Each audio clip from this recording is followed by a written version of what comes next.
First, let's get some business out of the way that's urgent and important. But I want to loop back to this war on history, war on education, as both a danger in terms of the future, but also an explanation of, America as a failed state today, which I think it is. We need to start thinking of it in those terms. But you were just sharing something with me, and there's just this flood of news. We passed this bailout package. We've talked about it extensively. Basically, it's just a massive wealth theft and monopoly drive for the corporate sector. It does some bare stopgaps for the Great Depression economy, but it's a giant theft. And one top line, by the way, is never believe this spin about the Republicans embracing populism. It doesn't matter whether they, have some people that might say some interesting things about supply chains or whatever on various outlets. At the end of the day, they are here to serve the corporate oligarchy, and Donald Trump is obviously an expression of that. But can you talk specifically about this move with Steve Mnuchin? And we might even have a petition we can sign, guys, that specifically has to do with protecting about 1 million jobs in the airline industry, which should be taken care of by a multi-trillion-dollar package. Well, there was an arrangement made in the bailout, the CARES Act, that was led in many ways by, it was led by labor unions to have this inserted, that if the federal government is going to bail out the airlines industry, the monies that go to the airlines industry should immediately go into the workers' pay.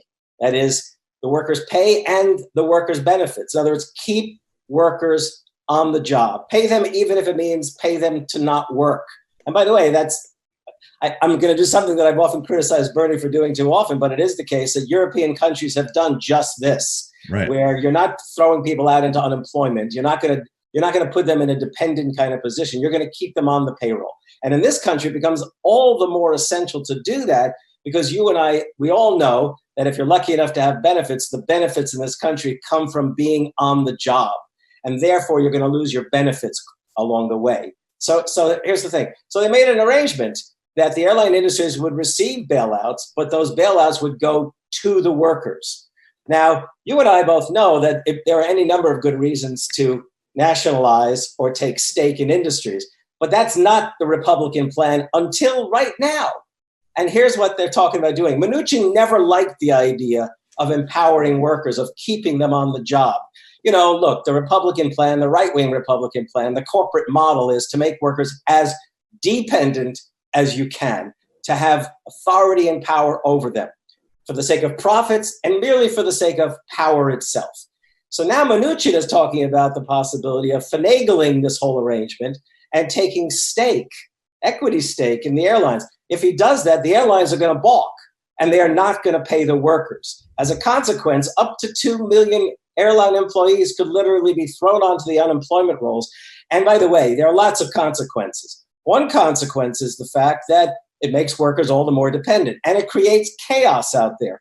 I mean, the unemployment rolls growing and growing is not a healthy thing. It also centralizes a kind of authority and power which was not actually granted in the Department of the Treasury and therefore in the Trump administration. And look, I'm going to be honest, my biggest fear in so much of this stuff is the endeavor, the ambitions of the Trump administration, which has already shown itself to be hungry for this kind of thing for these past 3 years, that they'll want to centralize power and authority. So there is this effort, led by the labor union, especially the airlines unions, airline flight attendants headed by Sarah Nelson. There's a place they can go to online. I sent to Brendan the tweet with the link. I hope. Do we have that, guys? It's an action. I am it to you, Brendan. Yeah, it's in the chat. Good. Okay, can we just put that on screen for everybody for a second? Yep. Then? 1 second. Just so people know, because this is very important. We got to keep the big picture, but we also have to move aggressively at all of these fast-moving pieces. Michael, there's a key word here. This is the word that we're going to have to use more and more often, a word we've all too often forgotten, and the word is solidarity. Right. There you got it. Right. All right. Thank you, guys. Thank you, Michael. That's been on my mind. I could tell No, you. I appreciate it. Yeah, and I'll tweet that out later, and obviously you can follow Professor K. He'll tweet that out.